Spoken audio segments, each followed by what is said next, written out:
Some nights at Dodger Stadium feel different before the first pitch is even thrown. The air sits differently. The crowd carries a tension that has no clean explanation. The players in the dugout move with a guardedness that goes beyond normal pre-game focus. As if everyone present, the fans, the coaches, the players on both sides, can sense that something is coming. Something that no lineup card or pitching matchup or statistical analysis could have predicted or prevented. This was one of those nights. And by the time the ninth inning arrived, Dodger Stadium was no longer just a baseball stadium.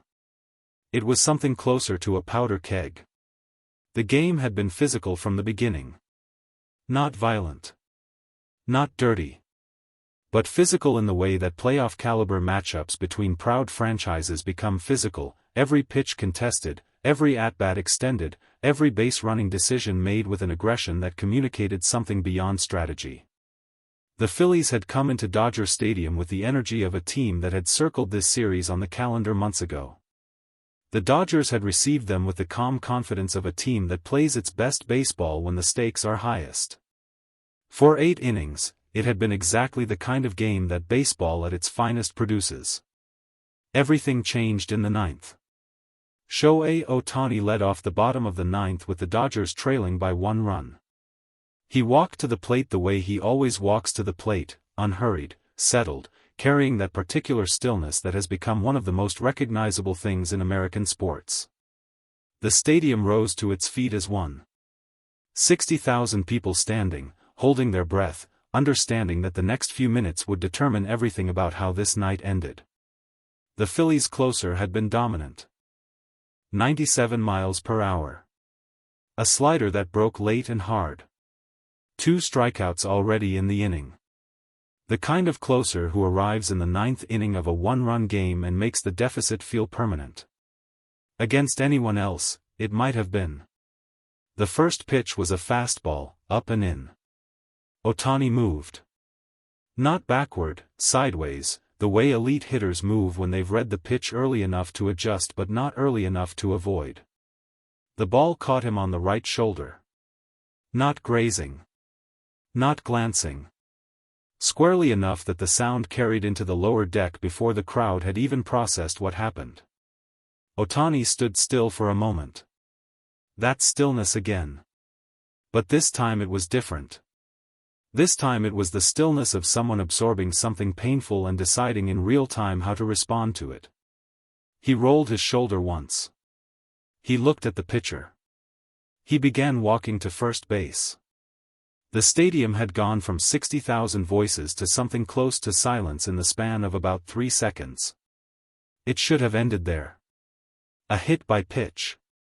A base runner. A fresh at-bat for the next hitter with the tying run now on first. Baseball continues the way baseball continues, absorbing its moments of ugliness and moving forward because the game always moves forward. It should have ended there. It did not. Because 4 pitches later, with Ohtani standing on first base and the next Dodgers hitter working the count, the Phillies' first baseman said something. Again, as has become a pattern in games involving Ohtani this season, as has become a story that the league cannot seem to contain no matter how many statements it releases, the words came from a direction that had nothing to do with the baseball currently in play. They came from close range. They came with an intention that everyone within earshot understood immediately. Ohtani turned his head. And for the second time in the inning, Dodger Stadium went quiet in the wrong way. What followed happened fast. Ohtani stepped off the base. The first baseman did not step back. Whatever passed between them in those next 4 seconds, the words, the body language, the specific geometry of 2 large athletes standing closer to each other than the situation required, was enough. The Dodgers' dugout emptied.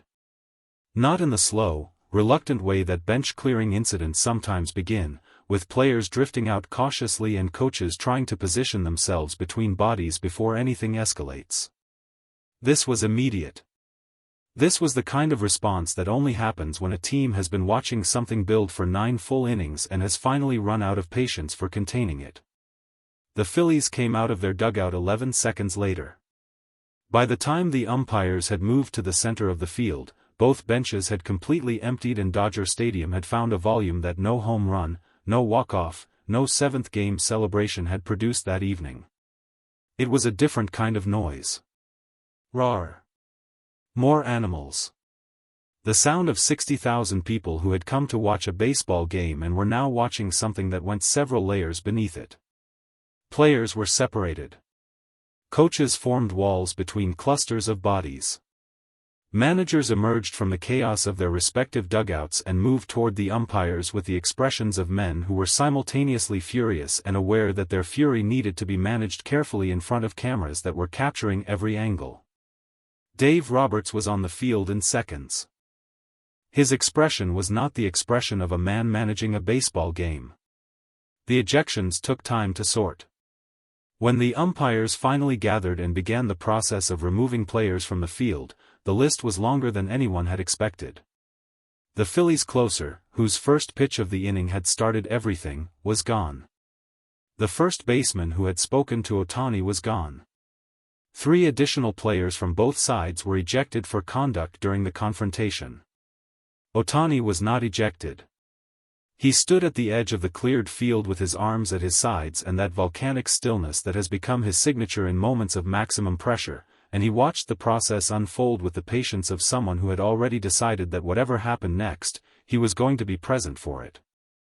The crowd, which had been roaring through the confrontation, began to find a different frequency as the field cleared.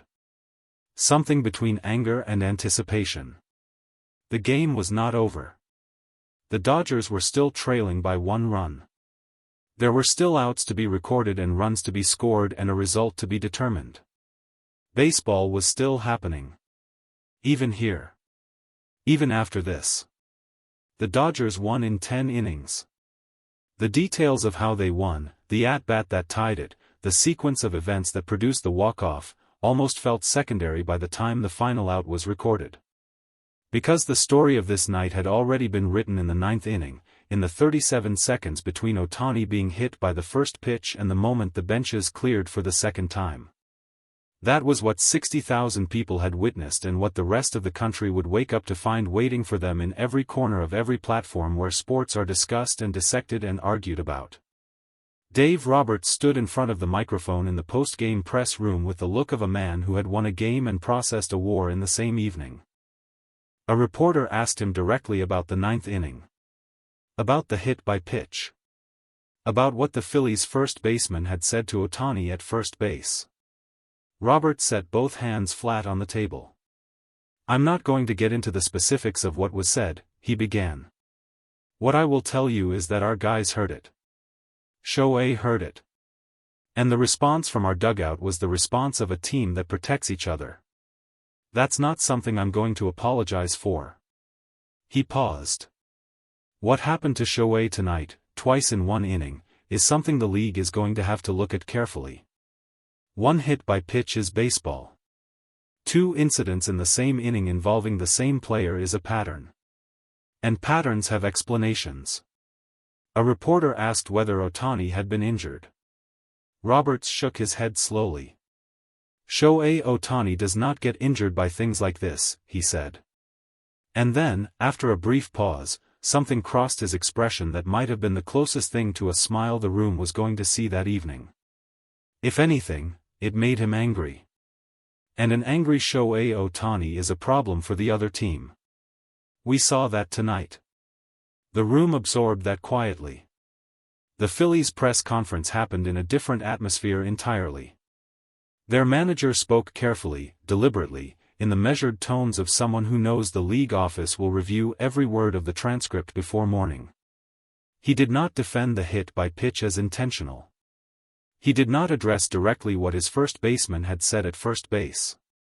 He spoke in the careful, compressed language of a man managing a situation that had grown beyond the size of 1 game.